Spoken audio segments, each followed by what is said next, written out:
Hello everyone, this is the update from the Le Mans MotoGP race. What happened on Sunday, and a lot happened on Sunday. Where to start? I'm going to try and do this within 10 minutes, but it's a challenge. But first of all, before we start to speak about MotoGP, we speak about Moto3. Because Joel Kelso, fellow Aussie Moto3 rider, nearly won it. He was third in qualifying, leading all race, all the laps leading, until he arrived at the last double right-hander when the guy was at that moment second place. Dive bombed into him, they both went off track, and the guy who was riding around in third place suddenly got the win and Joel finished second. So super strong performance from Joel Kelso, who was already quite good last year, changed teams for this year, and since he changed teams, has a really good mindset and is strong from the beginning. Made some mistakes every now and then, but especially today, leading all the race with two guys really so close behind you all the time, and then only getting pushed back to second for something, out of your possibilities, was really strong. So yeah, congratulations Australia with Joel Kelso's win. Jacob Rulestone, still a rookie, qualified 18, finished in 13. No drama, he's a rookie and he's there on the good KTM team for a reason. He has shown lots of talent. We need a little bit more patience with him. But MotoGP today, what a lot of action. Because of the weather. The weather usually makes a chaos in Le Mans so often, and even more so this time.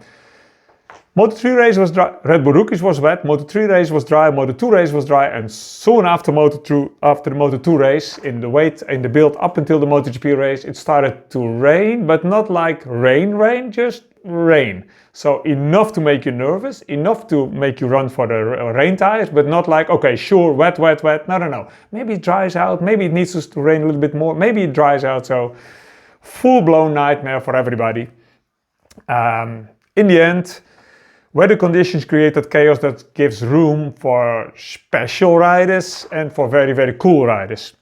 Because everybody had to gamble about which tires to set. It wasn't clear. It's wet or it's dry. You have the long wait after you have the sighting lap, then they see the track, and then they are having to decide. But they stay on the grid for such a long time that things are changing.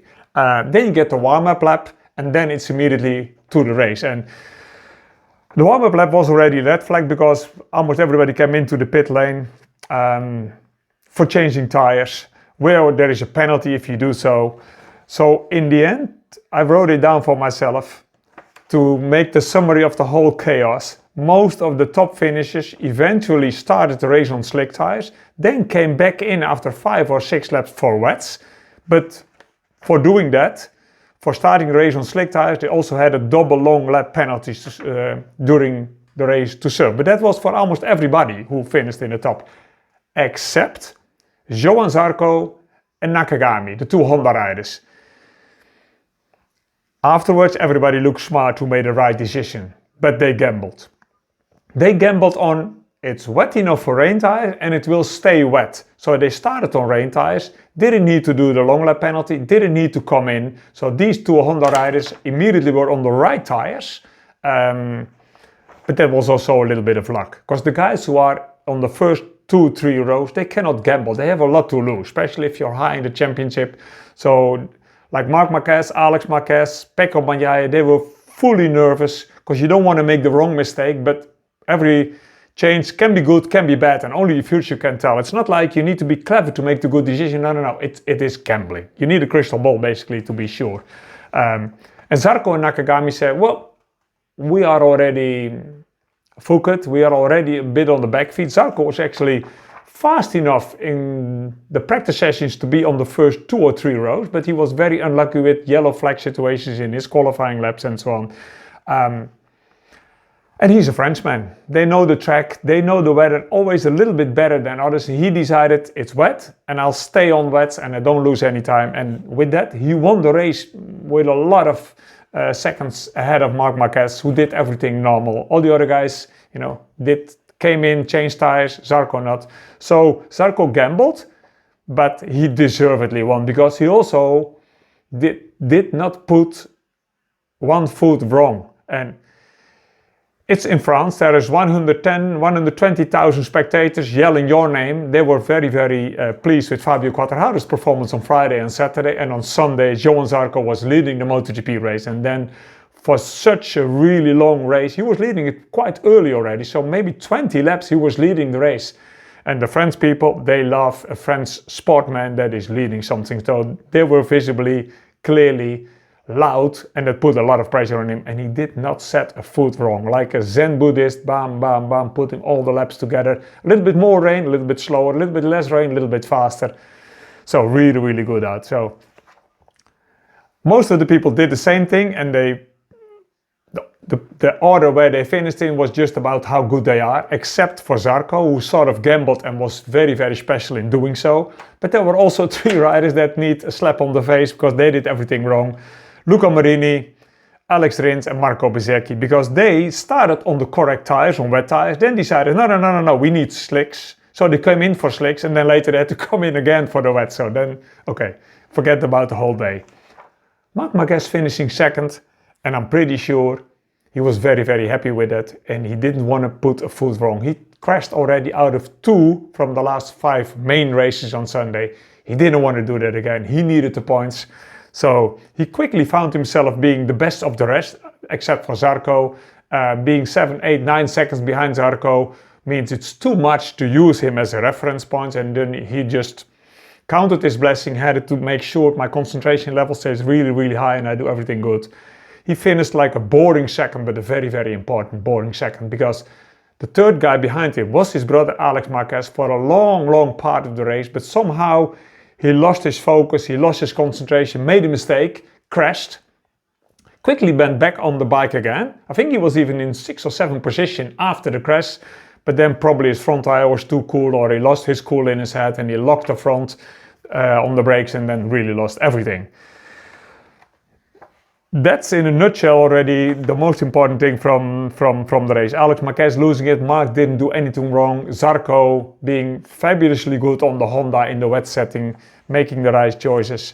But the story of the weekend must be that Pecco lost so much. He did not do 1 point over the whole weekend. Yesterday in the sprint, like I told you guys yesterday, he lost the front, crashing out all by himself, not forced by anybody else, and have 0 points. Today, the main race, usually Pecco has a difficult Saturday, but is really, really good on Sunday. Started aggressively, seemed to be starting okay, but already in what for me is the first corner, the first time hard braking, 90-degree left-hand corner where everybody bunches up. There was Enea Bastianini, not the first time in his career, coming from way too far, making a dive bump, and I think he was riding into Marini, Mir, whoever. He made 2 people crash and even make Zarco having to go for the gravel trap. So Zarco, the winner, started the race in the gravel trap, all because of Bastianini being overly enthusiastic on the KTM and then destroying other people's races there. So yeah, Pecco on the ground immediately in the first corner, made it back to his bike, jumped on it, then go to the pit box. But in the pit box there was only a bike with the wrong tire, so he needed to go out again, and then and so on. So he finished not even in the points. And his reasoning is the 2025 bike is worse for really hard braking into the corner than the 2024 bike. Well, if you look at Marc Marquez, that's not true. But I look at Marc Marquez as an alien, as somebody with super talent. Because if you look at the third 2025 bike on the grid, Fabio Gianantonio, he had a nightmare weekend in Le Mans. From the first session and the first lap on, he had no feeling for the front. So there might be some truth in the fact that the 2025 Ducati is even worse than the 2024. Yeah, but not for Marc, because Marc is Marc. And everybody else, all the other guys on the 2024 Ducati are just laughing because they all have the very good bike. Well, since it was a wet race in the end today, some things from me about wet races. Because wet races changes the pecking order for bikes and riders, like manufacturers and bikes. For riders, it changed the pecking order because you need different skills. You need a very good memory, how every corner is, because in the wet the situation is never stable. It's always getting more wet or getting more dry. So you need a very good memory how every corner is, and then apply that in the next time you come to that corner. but also you need to be smooth, while at the same time not too smooth, because then you're too slow. So like a very smooth aggression with a very high level of concentration to pick up all the little differences in the wet. That's something that not all riders have, and you need it. But also the bikes. It's a whole different thing, maybe another video, what manufacturers change if the situation goes from dry to wet. But one of the things that people don't change is a swing arm or a chassis, which gives the stiffness to the side of the bike. They change springs, they change electronic settings, they change pivot points, linkages, everything for the wet. I know from Franco Carcetti, the crew chief of Fermin Aldeguer, who was brilliant in the wet today, finishing 2 times on the podium, yesterday in the dry, today in the wet, and he's a rookie. I know from Frankie, he told me earlier this year that he even sometimes changes a swing arm for the wet, because if a swing arm is tested and it's just too soft for the wet, for the dry, it's probably a good one for the wet, Frankie reckons. And I think Frankie has a point and he knows a thing or two. So yeah, it's a lot of changes you make normally from the dry to the wet. But today was a lot of chaos, a lot of pressure on people not to make a mistake. And some people on the last couple of rows that had a shit weekend could gamble. Some made a really good gamble, some not really good. I enjoyed a lot the races that I saw today. I enjoyed the Moto3 a lot, although it was bitter to see the guy who morally deserves to win got pushed out without of his control and finished second. But he will come back. Joel Kelso will come back stronger after this and win his first Moto3 race in a short time. Senna ages in the Moto2 was a bit difficult. He got a long lap penalty, and even with a long lap penalty, he still finished 14, which is like saving a shitty weekend. But for a guy that was the last race on the podium, it still must be difficult to swallow.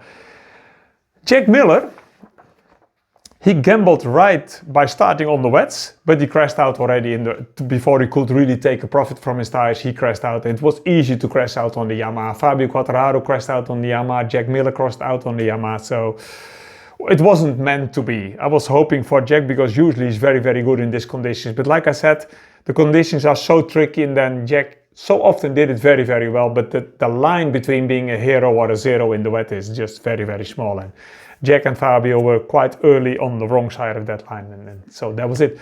That was it actually for this little video, 12 minutes only, about the summary of what happened in Le Mans on the MotoGP race. I hope you enjoyed it, and thanks for watching. See you next time.